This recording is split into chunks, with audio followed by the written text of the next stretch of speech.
Good morning students. आज हम कुछ स्पेसिफिक एंगल्स की ट्रिग्नोमेट्रिक रेशियोज़ के बारे में पढ़ेंगे। पिछले लेक्चर में हमने ट्रिग्नोमेट्रिक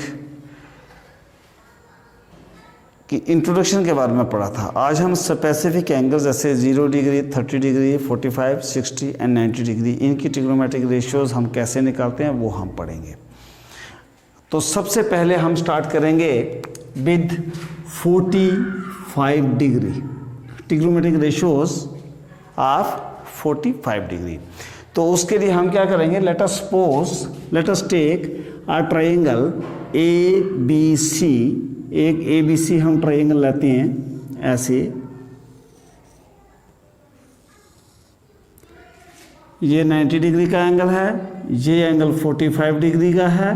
तो ये कितने का बचेगा जी, ये भी 45 का बच जाएगा, क्योंकि 3 एंगल जो होते हैं उनका सम का अगर करें तो 180 बनता है। ये तो 90 है ही, तो अगर एक हमने 45 लिया तो ये भी 45 ही बचेगा। तो इस ऐसी फिगर आप बना लें, इसको नाम दे लें ए बी सी। ऐसी एक आपके पास फिगर है। तो आप फिर क्या करेंगे, अब चूंकि एंगल ए जो है एंगल सी के बराबर है, तो जब आपने ट्रायंगल्स पढ़ी थी तब एक बात पढ़ी होगी कि अगर कोई किसी एक ट्रायंगल्स में 2 एंगल इक्वल होते हैं तो उनकी साइडें जो सामने वाली हैं वो भी एक दूसरे के बराबर होंगी। As angle A is equal to angle C is equal to 45 degree, therefore A B will be equal to B C. ये होगा कि ए बी बी सी के बराबर होगा। अब मान लेते हैं कि A B equal to B C तो है, इसको हम मान लेते हैं स्मॉल ए मान लेते हैं। या स्मॉल ए माने या स्मॉल के भी मान सकते हैं, चलो के मानते हैं, जहाँ स्मॉल के मान लेते हैं, मतलब इसकी लंबाई भी के है और इसकी लंबाई भी के है। So in triangle A B C according to Pythagoras theorem हम तीसरी साइड निकाल लेंगे। इसकी तीसरी साइड किसके बराबर आ जाएगी, ए सी का square will be equal to A B का स्क्वायर प्लस बी सी का स्क्वायर। ए सी तो हमको निकालना है, ए बी कितना है के का स्क्वायर, और ये भी आ जाएगा के का स्क्वायर, ये आ गया 2k का स्क्वायर, और ए सी किसके बराबर आ जाएगा √2 इंटू के। इसका मतलब ये आ गया √2 इंटू के। बस इतनी सी बात तो थी हमारे पास मुश्किल, अब तो आगे आसान है। अब हम क्या करेंगे, अब हमारे 6 जो ट्रिग्नोमेट्रिक रेशियोज होती हैं उनके हम वैल्यू निकाल लेंगे। उनकी वैल्यू निकालते हैं, कहाँ निकाल लें, इधर निकाल लेते हैं। स्टार्टिंग में sine A R sine 45 degree, मैं यहाँ ऐसा लिख सकता हूँ, ठीक है। साइन ए को लेकर के चलेंगे हम, इजिकल टू साइन 45 डिग्री, और साइन किसके बराबर होता है, परपेंडिकुलर बटे हाइपोटेन्यूज। तो ये आ गया के डिवाइडेड बाय √2 इंटू के। ये के और के कट जाएगा, आंसर आ जाएगा 1/√2। उसके बाद आता है दूसरी, कौन सी आती है, कास की आती है, कास 45 डिग्री। तो कास होता है बेस बाय हाइपोटेन्यूज, तो ये आ जाएगा के डिवाइडेड बाय √2 इंटू के। अब के और के कैंसिल हो जाएगा, तो आंसर आ जाएगा 1/√2। उसके बाद क्या आता है tan 45 डिग्री। अब tan 2 तरीके से निकाल सकते हैं। एक तरीका तो ये होता है कि tan theta is equal to p/b, और दूसरा तरीका ये होता है sin बाय cos कर लें। अब आपकी मर्जी है, जो तरीका आपको अच्छा लगे उस तरीके से आप कर सकते हैं। तो ठीक है, मैं p/b करता हूँ, तो ये p है तो ये b है, तो आंसर आ जाएगा k divided by k equal to 1। उसके बाद आता है cot 45 डिग्री। cot 45 डिग्री आपको पता है tan का उल्ट होता है, तो ये 1/1 हो जाएगा, तो ये आ जाएगा 1। उसके बाद sec 45 डिग्री, तो sec 45 डिग्री इसका उल्ट होता है, तो ये आ जाएगा √2 डिवाइडेड बाई 1 इजिकल टू √2। उसके बाद cosec है, cosec 45 डिग्री, तो ये आता है इसका उल्ट होता है, ये भी √2/1 इजिकल टू √2। तो ये आपकी छह वैल्यूज आ गई 45 डिग्री की। अब आपको ऐसा करना है, एक आपको चार्ट बना लेना है यहाँ पर ऐसे, यहाँ 0 डिग्री, यहाँ 30, यहाँ 45 डिग्री, उसके बाद 60 डिग्री, उसके बाद 90 डिग्री। फिर ऐसे बना लेना, आपको ये आमतौर पर बुक्स में तो दिखेगा। हमारे बच्चे ये परेशान हो जाते हैं कि ये वैल्यू याद करने के लिए, रटने के लिए बोल दिया जाता है कई बार, तो हमारे बच्चे परेशान रहते हैं कि सर ये नहीं मालूम चलता कि आया कहाँ से। हम आपको ये बताएंगे। यहाँ आ गया आपका साइन, यहाँ कास आ गया, यहाँ टैन आ गया, उसके बाद यहाँ काट आ गया, उसके बाद आ गया यहाँ पर सेक, और last but not the least is the cosec. Cosec. अच्छा जी, अब आपके पास 45 डिग्री की जो वैल्यूज आई हैं उनको यहाँ पर आप लिख दीजिए। ये आ गया 1/√2, ये भी 1/√2, ये 1 आ गया, ये √2 आ गया, नो सॉरी ये 1 था, और यहाँ पर √2 था, और यहाँ पर भी √2 था। तो ये एक वैल्यू आपके पास निकल गई 45 डिग्री की। अब हम निकालते हैं अगली वैल्यू। अगली वैल्यू बच्चों, आपके दिमाग में एक क्वेश्चन आएगा पक्का कि सर ने ये जो सेंटर से क्यों स्टार्ट किया है, या तो 0 से स्टार्ट करते या 90 से स्टार्ट करते। उसका आंसर मैं तभी दूंगा जब आपको मैं 90 वाला बताऊंगा। तो अभी हम निकालेंगे 30 और 60 की। एक आप ऐसे ट्राइंगल बना लीजिए, ऐसे, फिर इसका इस तरफ बना लीजिए मिरर इमेज। ये मतलब एक ट्राइंगल बड़ी है, एक उसके बाद 2 ट्राइंगल छोटी हैं। तो ये बड़ी ट्राइंगल जो है इसको नाम आप दीजिए ABC। अब ABC हमने, ये तो आपको ड्रा करने का मैंने बता दिया, अदरवाइज आपको जब एग्जैक्टली क्वेश्चन की बात करनी है तो तब आपको एक इक्विलेटरल ट्राइंगल बनानी है। इक्विलेटरल ट्राइंगल ऐसी ट्राइंगल होती है जिसकी तीनों साइडें एक दूसरे के बराबर होती हैं। इसका मतलब ABC is an equilateral triangle, और इक्विलेटरल ट्राइंगल अगर उसकी तीनों साइडें एक दूसरे के बराबर हैं तो उनके अपोजिट एंगल्स भी एक दूसरे के बराबर ही होंगे।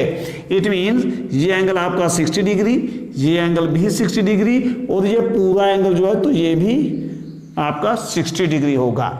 अब आप क्या करेंगे, यहां से एक परपेंडिकुलर ड्रा कर देंगे इधर की तरफ। तो हम जानते हैं कि अगर इक्विलेटरल ट्राइंगल है, यहां से परपेंडिकुलर ड्रा करेंगे तो ये एंगल बाइसेक्टर बनता है। अगर एंगल बाइसेक्टर का आपको नॉलेज नहीं है, दिमाग में थोड़ा परेशानी आती है, तो एक और तरीका भी निकालते हैं हम, उसका भी तरीका है। हमने मान लिया एंगल बाइसेक्टर का आपको आइडिया नहीं था, हमने यहाँ बना दिया आपने 90 डिग्री का एंगल, तो ये पॉइंट डी पर आ करके ये BC जो साइड है इसको मीट कर रहा है। अब देखिए in triangle ABD and ADC आपके पास क्या है, angle B is equal to angle C है, दोनों 90 डिग्री हैं, अच्छी बात है जी। अब angle ADB is equal to angle ADC है जी, दोनों 90 डिग्री के हैं। ये एंगल इधर से गिनेंगे तब भी 90, इधर से गिनेंगे तब भी 90। AD जो है तो ये AD के बराबर है, ठीक है, ये तो कॉमन आ गया। इसका मतलब आ गया कि जो ट्राइंगल जो थी ABD ट्राइंगल जो है तो वो कॉन्ग्रुएंट है ट्राइंगल ADC के। अब ये दोनों ट्राइंगल एक दूसरे के कॉन्ग्रुएंट हैं। कॉन्ग्रुएंट ट्राइंगल ऐसी ट्राइंगल्स होती हैं जिनमें कि अगर एक ट्राइंगल को हम काट करके दूसरी के ऊपर रखें तो एग्जैक्टली एक दूसरे के ऊपर फिट आ जाती है। इट मीन्स ये एंगल जो है तो ये इस एंगल के बराबर होगा। पूरा 60 था तो ये कितना बचेगा हमारा, 30 डिग्री एंगल बच जाएगा। एक एंगल हमारा कितना हो गया, 30 डिग्री हो गया। अब हमने लेट क्या करना है कि now let AB is equal to BC is equal to AC is equal to 2A मान लेते हैं उसको। इस 2A मानने का फायदा ये है, अब अगर ये दोनों ट्राइंगल एक दूसरे के बराबर हैं तो BD is equal to DC होना चाहिए। इसके बाद यहां लिख देना which implies BD is equal to DC। BD DC के बराबर है। अब हमने मान लिया कि ये पूरी साइड A नहीं मान रहे, हम यहां पर K मान रहे हैं, तो ये 2K, इसको भी 2K, तो यहां से लेकर यहां तक ये भी 2K। तो आप मुझे ये बताइए, ये जो आधी इसकी है ये A बचेगी, तो यहां से ये आधी ये भी A ही बचेगी। अब आपके पास एक ये राइट ट्रायंगल है, एक ये है, दोनों बिल्कुल एक जैसी हैं। हम एक लेकर के चलते हैं, हम इसके साथ करेंगे। तो इसकी एक साइड ये आ गई आपकी 2k, ये आ गई a, ये हम निकाल लेंगे। कैसे निकालेंगे? According to Pythagoras theorem in triangle ABD, according to Pythagoras theorem. अब इसमें पाइथागोरस थ्योरम लगाइए तो कैसे निकलेगा? AB का स्क्वायर करेंगे तो इजिकल टू BD का स्क्वायर प्लस AD का स्क्वायर आ जाएगा जी। इसका स्क्वायर इक्वल टू ये बेस और ये परपेंडिकुलर। AB का स्क्वायर आ गया 2k का स्क्वायर इजिकल टू BD है A का स्क्वायर प्लस AD का स्क्वायर आपको निकालना है। इसमें से AD का स्क्वायर मैं एक तरफ रखूं तो क्या हो जाएगा? इसका आ जाएगा 2k का स्क्वायर और माइनस ये k का स्क्वायर है। अब हमें आदत हो गई k a लिखने की, इसलिए a लिखा जाता है। इजिकल टू ये आ गया 4k स्क्वायर और माइनस k स्क्वायर आ जाएगा, तो ये आ गया 3k स्क्वायर। तो AD किसके बराबर आ जाएगा? √3 इंटू k। तो ये आ गया √3 इंटू k। अब आपके पास तीनों साइड्स एक ट्राइंगल की हैं, तो आप के शेयर ट्रिग्नोमेट्रिक रेशियोज निकाल सकते हैं। अभी निकालते हैं।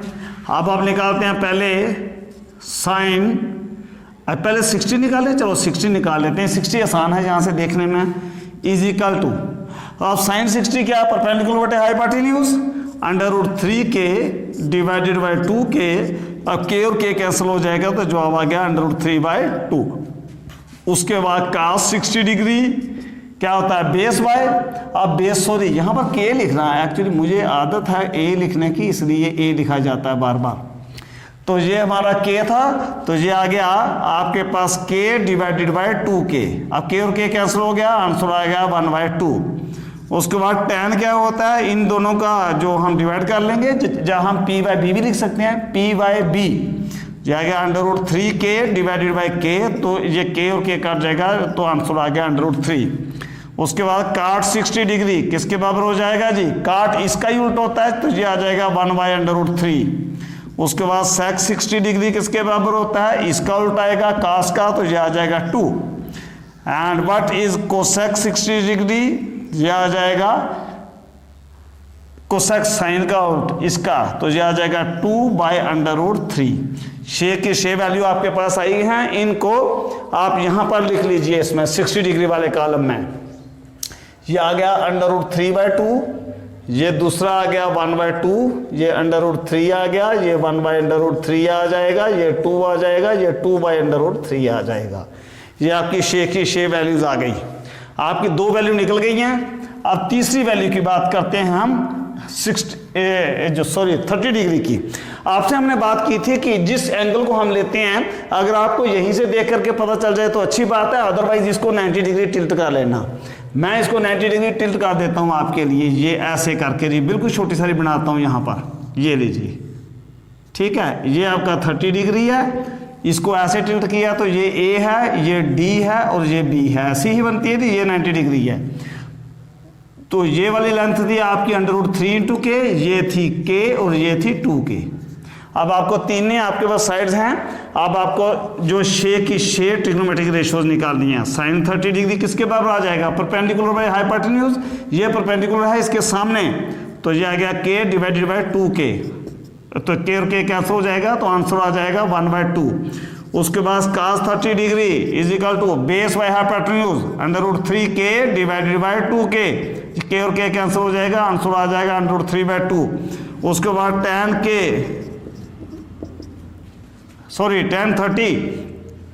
30 किसके पास होता है? परपेंडिकुलर बटे बेस, तो ये आ गया k/√3k।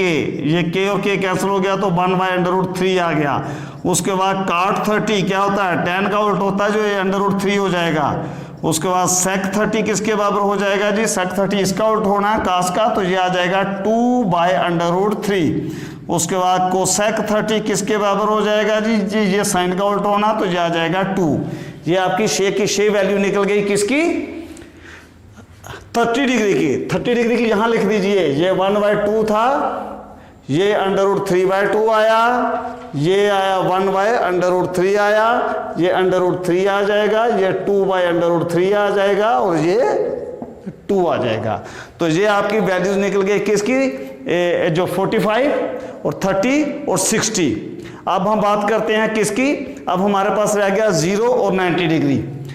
0 और 90 डिग्री का देखो जी, अब आपके दिमाग में बात आ रही होगी, चलो ये एंगल जो 30 डिग्री था, जो 45 था या 60 था, ये तो बना लिया सर ने।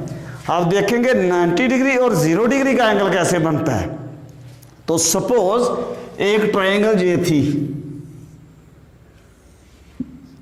ठीक है, ये 90 डिग्री है, ABC मैं इसको नाम दे देता हूं, ठीक है जी। अब हम क्या करेंगे, अब हमको निकालना है 0 डिग्री का।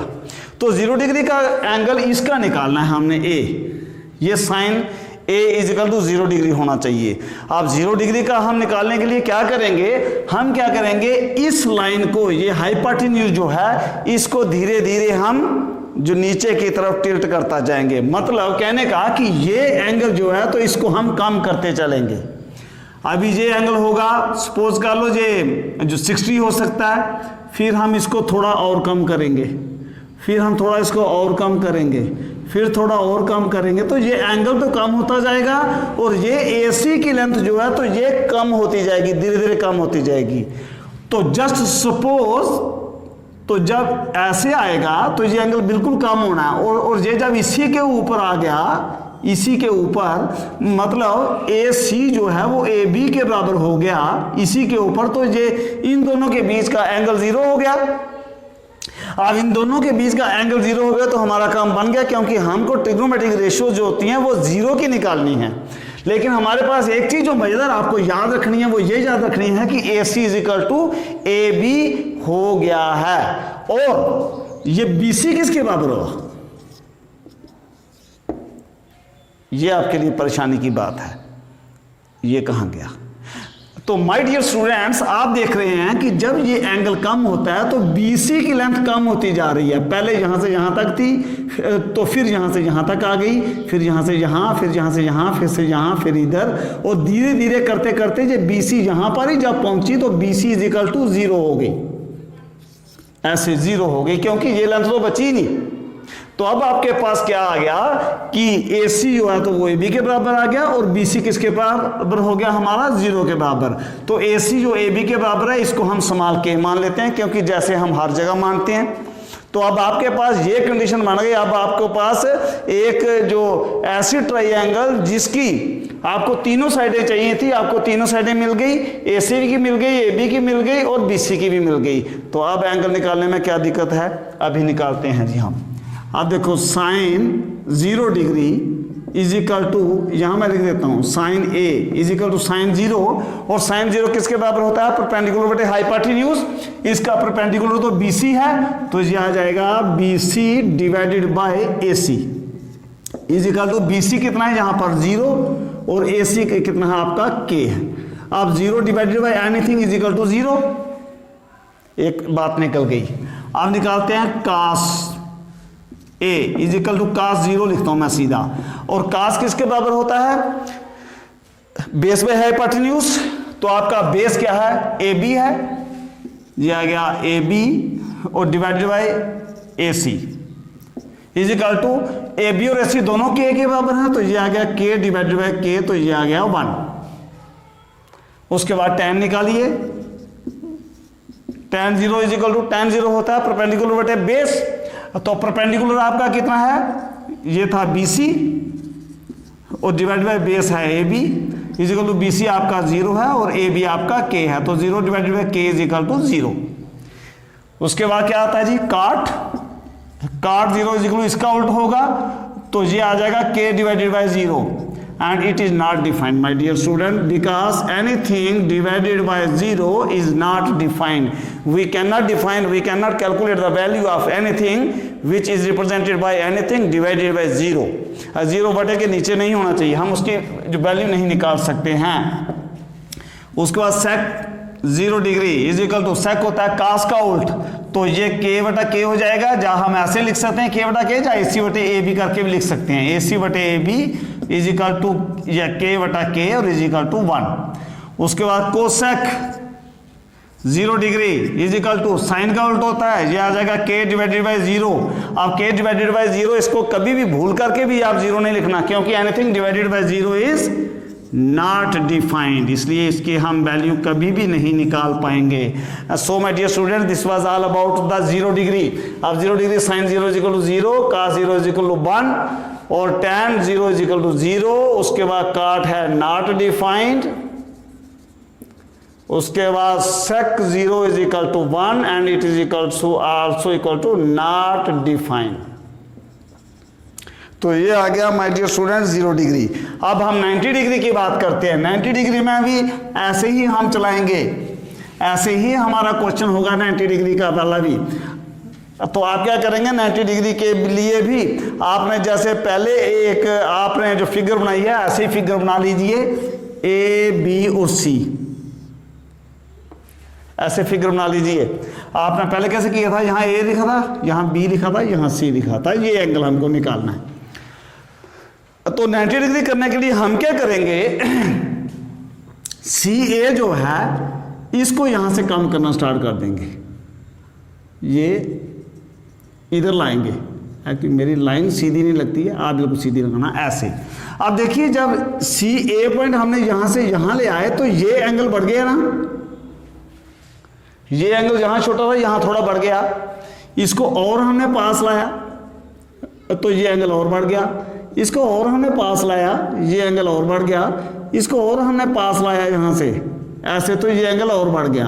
अल्टीमेटली हमने क्या किया, इसको ए पॉइंट को इसके साथ जोड़ दिया करके, और जब इसके साथ जोड़ दिया तो आप बच्चों जानते हैं कि ये एंगल तो 90 डिग्री है, तो इसलिए ए एंगल कितना हो गया, 90 डिग्री के बराबर हो गया।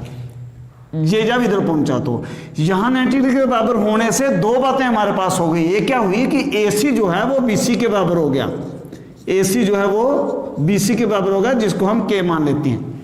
और उसके बाद दूसरी बात क्या हुई कि AB किसके बराबर हुआ, AB।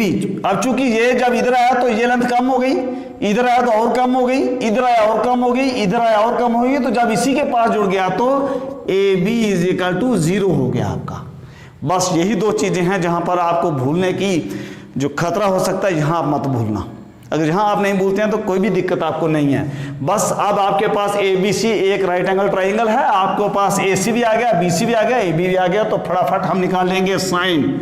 अब साइन 90 डिग्री, और मैं इधर आपकी जो आसानी के लिए साइन A लिख देता हूँ। Sine A equal to sine 90 degree, और साइन होता है परपेंडिकुलर बटे हाइपोटेन्यूज, BC बटे AC, तो ये आ जाएगा BC बटे AC। तो BC कितना है हमारे पास, K है, और AC कितना है हमारे पास, AC भी K है, तो K बटे K is equal to 1। And then cos 90 is equal to होता है बेस बटे हाइपोटेन्यूज, बेस AB है, AB divided by AC is equal to, AB कितना है, AB 0 है, और AC हमारा K है, तो 0 by K is equal to 0, sorry.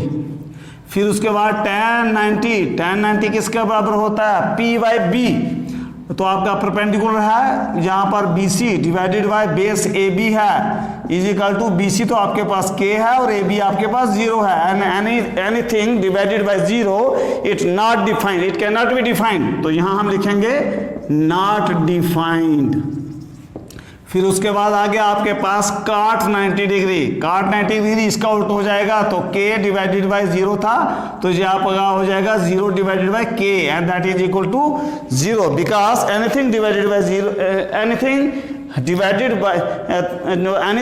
Bye 0 is not defined, but 0 divided by anything is equal to 0।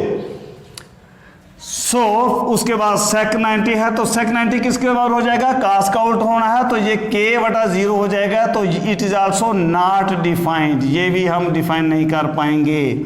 फिर उसके बाद लास्ट में है cosec 90 डिग्री, cosec 90 डिग्री होता है साइन का उल्टा होता है, तो ये K बटा K ही आएगा, तो ये 1 आ जाएगी। तो इनकी वैल्यूज भी आपके पास जो चार्ट है इसमें आप लिख लीजिए साइन 90 1 और cos 90 0 और tan 90 आपका नॉट डिफाइंड है।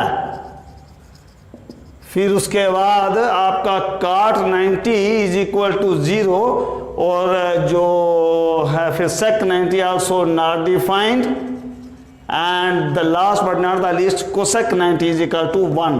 ये बच्चों आपके पास चार्ट बन गया 0 से लेकर के 90 डिग्री तक। जो स्पेसिफिक एंगल आपको तकरीबन आपके पास ट्रिग्नोमेट्री में काम आएंगे उनका आपके पास लेखा जोखा सारा पहुंच गया है। अब ये टेबल आपने देखा हर जगह होगा, लेकिन आमतौर पर बच्चे हमारे ये नहीं जान पाते हैं कि ये वैल्यूज़ आई कैसे, कहाँ से आ गई ये वैल्यू। तो बच्चे ऐसे जो वैल्यूज़ निकालनी हैं। अब आपको दिमाग में याद रखने के लिए सिर्फ 3 ही वैल्यूज़ हैं जो दिमाग में आपको रहनी चाहिए। एक आपको ये, एक ये और एक ये। एक आपको ये याद रखना है कि जो sin 30 1/2 होती है, और जो sin 45 1/√2 होती है, और sin 60 √3/2 होती है। ये इसी सीक्वेंस में याद रखना। तो यहाँ से जाते हुए सीधी हैं और कास में यहाँ से आते हुए उल्टी डायरेक्शन में ये आ रही हैं 1/2 1/√2 √3/2। इधर से आएंगे तो यहाँ से जो उल्टी आ रही हैं 1/2 1/√2 √3/2। इन तो ये साइन डिवाइड बाय कास करेंगे तो ये वैल्यू आ जाएगी, ये भी निकल जाएगी। तो काट जो होता है टैन का उल्टा होता है, जो सेक जो है वो कास का उल्टा होता है, और कोसेक जो है वो साइन का उल्टा होता है। ये पूरा आपके पास एकदम निकल आएगा। उसके बाद साइन 90 और जो कास 0 ये होते हैं 1, और साइन 0 = 0 याद रखना। अगर साइन 0 = 0 लिख लिया और साइन 90 भी 1 लिख लिया तो ये लाइन सीधी ऐसे और यहाँ से उल्टी आ जाएगी ऐसे चलते हुए लाइन। तो इन्हीं को डिवाइड करेंगे तो आगे वाली वैल्यूज आपके पास आ जाएंगी। So my dear student, this was all about the trigonometric ratios of some specific angles. आपके दिमाग में याद रहे, अच्छी बात है। नहीं तो अगर कहीं आपको फिर भी कंफ्यूजन आता है तो आप कमेंट बॉक्स में जा करके आपने उस कंफ्यूजन को लिखिए, तो हम आपको नेक्स्ट क्लास में उसकी एक्सप्लेनेशन आपको हम देंगे। So thanks for attending the class. Stay home, stay safe.